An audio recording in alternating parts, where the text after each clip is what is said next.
Hi, welcome to the channel. So I know I've been absent a lot, and that's just because of some personal and family issues that are going on. So I do want to thank you guys for your patience and your support while I try to navigate through this.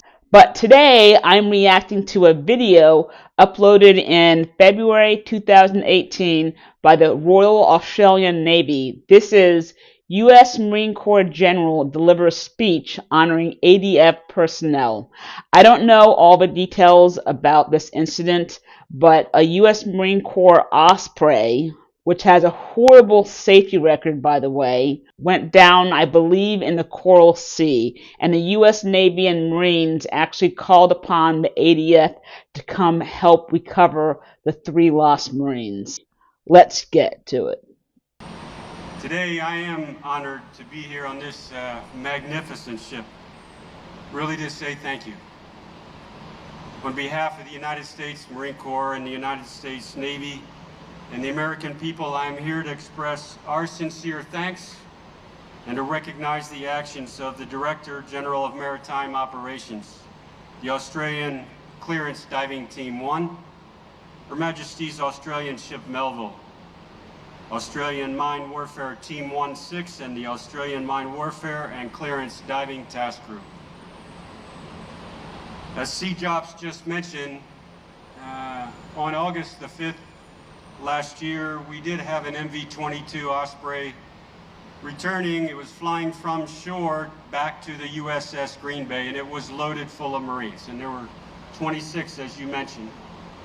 Something went wrong as that aircraft approached the ship, and it ended up crashing into the side of the ship and into the water. And although the 23, as accurately mentioned, they were recovered within an hour, that left 3 Marines unaccounted for. Almost every time you hear about a Marine aircraft going down, it is almost always the Osprey. It just has had a long history of failures and crashes. When I first heard about this accident, I was in Hawaii at our headquarters, and the first few phone calls that I made were to my boss, Admiral Harris at Pacific Command, my friend Admiral Scott Swift at Pacific Fleet, and actually Jim Caruso's team here at our U.S. Embassy. It was pretty clear early on in those first few phone calls that we did not have a U.S. Navy salvage team or deep divers nearby. So the second set of phone calls were to our friends in the Australian Defence Force.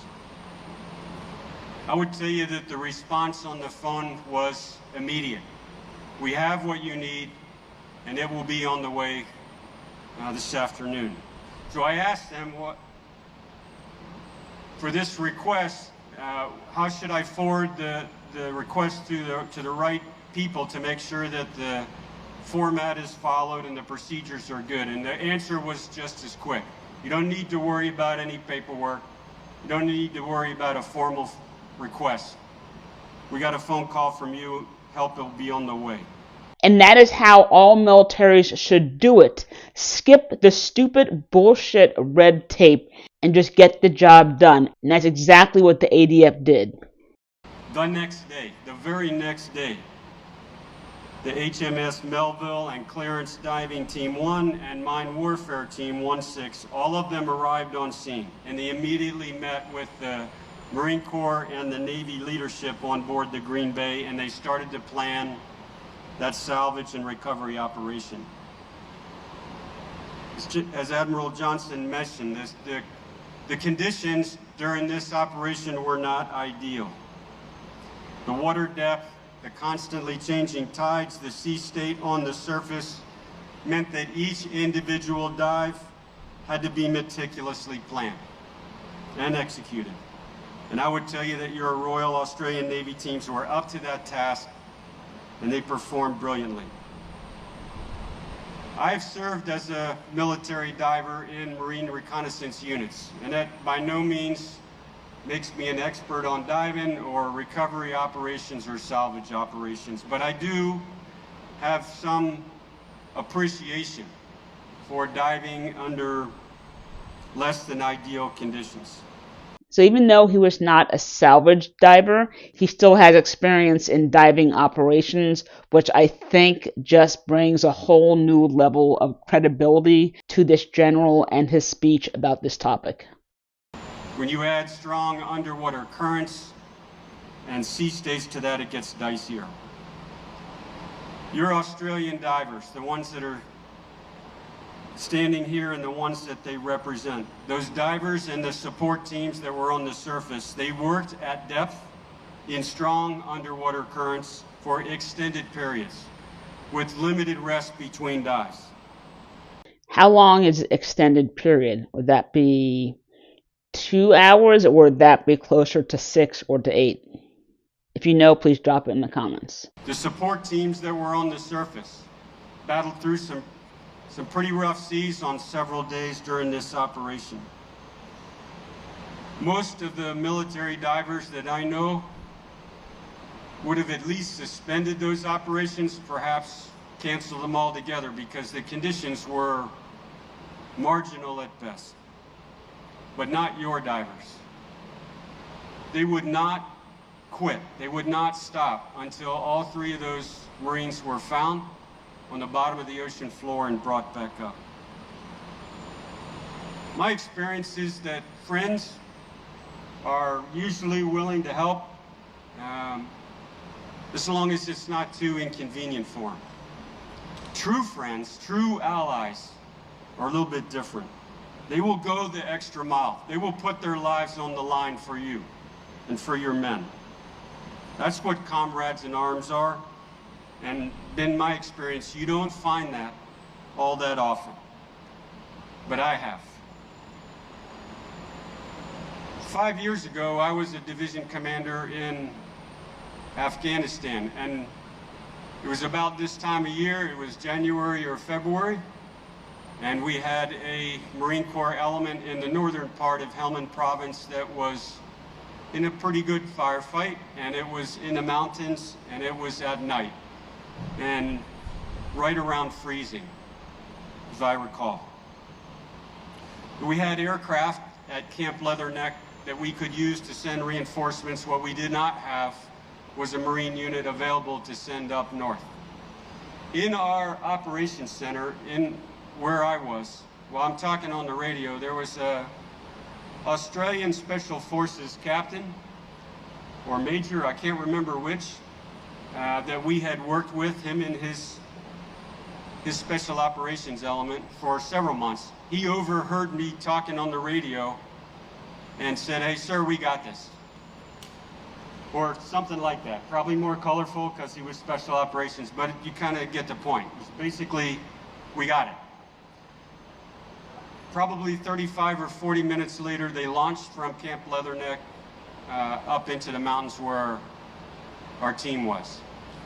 Make a long story short, probably 4.5, 5 hours later, they returned with that team, everybody intact, everybody safe back on deck.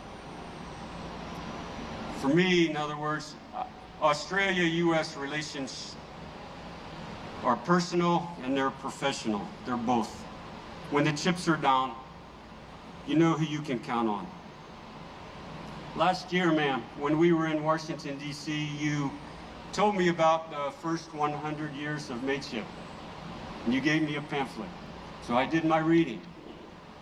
And I read, of course, about General John Monash and everything. Monash. I thought it was pronounced Monash. General John Monash. He was an Australian World War I general who at the Battle of Hamel actually pioneered the combined arms strategy, which actually eventually evolved into the Blitzkrieg, which the Germans used in World War II. That had to do with the 100 years, but what really struck me was the story. It kind of stopped me in my tracks about Army Corporal Bull. I can't remember his last name. Bull Allen. Sabaton actually wrote a song about this Australian soldier It's called The Ballad of Bull. I'm pretty sure Sabaton History also did a segment on him as well. And once I react to a video on that, as well as the Battle of Hamel, I will go ahead and link them at the end. And Corporal Bull Allen, I actually don't know his story that well. All I know is that he was an Australian soldier who actually saved a bunch of Americans during World War II. I want to say in Papua New Guinea. I'm not sure though. Okay, Bull Allen. Now this story's probably very familiar to people sitting here. I had never heard that story before. I mention it, ma'am, because this is 1943 and in Papua New Guinea, which we were talking about earlier, and that 26-year-old digger carried 12 U.S. soldiers on one by one on his back under fire. Saved all 12 of them. To me, pretty remarkable story, and that had to be a pretty amazing soldier. But the connection between that and what happened in August, for me, pretty real. The U.S. awarded him, that digger, the Silver Star for his valorous actions. I think the credibility of this general just went up one more notch because he did refer to the Australian soldiers as diggers. To the award recipients that are standing in formation, in my opinion, you undertook a fairly dangerous and difficult mission. It was a complex environment.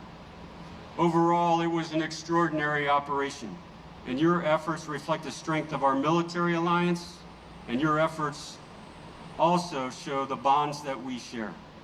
The United States Marine Corps, and the families of those 3 recovered Marines, First Lieutenant Benjamin Cross, Corporal Nathaniel Ordway, and Private First Class Velasco, those families are eternally grateful.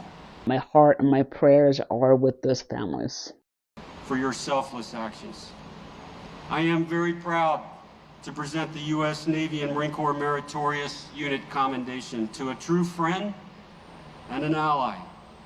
The Meritorious Unit Commendation is awarded by the Secretary of the Navy to units that distinguish themselves by valor or meritorious achievement. It is the equivalent of our Bronze Star, only awarded for a unit, not an individual. It is well earned, and it represents our sincere appreciation for your outstanding performance and your unfailing commitment to never leave a Marine behind, never leave a comrade behind. Finally, I would be remiss if I didn't mention the motto of this beautiful ship in today's ceremony, which is United for the Common Good. If I'm not mistaken, I think that is the HMAS or HMS Adelaide. It's hard to think of a more fitting motto for today's ceremony. We Australians and Americans, we share a lot. We share values and we share principles. We share a belief in democracy, the rule of law, and individual freedom. We share a commitment to a stable, free, and open international system. And we share an understanding that to uphold those values sometimes takes sacrifice. We have fought alongside for 100 years. We fought on more than 100 battlefields side by side in defense of those values. I believe that our history is important. We should never forget it. I believe we also live in a pretty tough world. And in a tough world, real friends really do matter. I don't know exactly what the challenges that we'll face in the future are, but I know that when we face them together, I feel a whole lot more confident about it. United for the common good. It's a pretty good theme. We value your friendship, your mateship, and on behalf of the United States Marine Corps, and the United States Navy, thank you.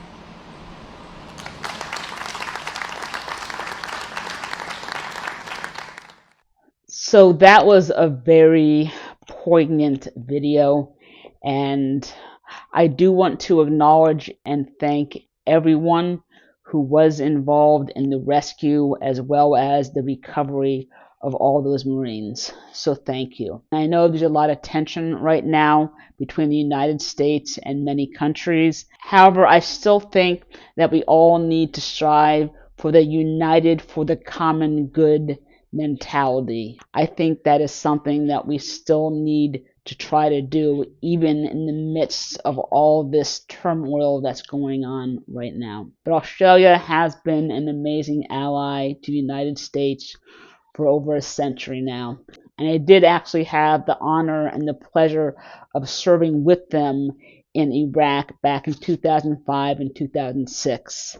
I really did enjoy my time with the Diggers. Once I film a video on the Battle of Hamel or on Bull Allen, I will go ahead and link them up above. But for now, this video right here is the one that YouTube thinks you'd enjoy most. Thanks for watching.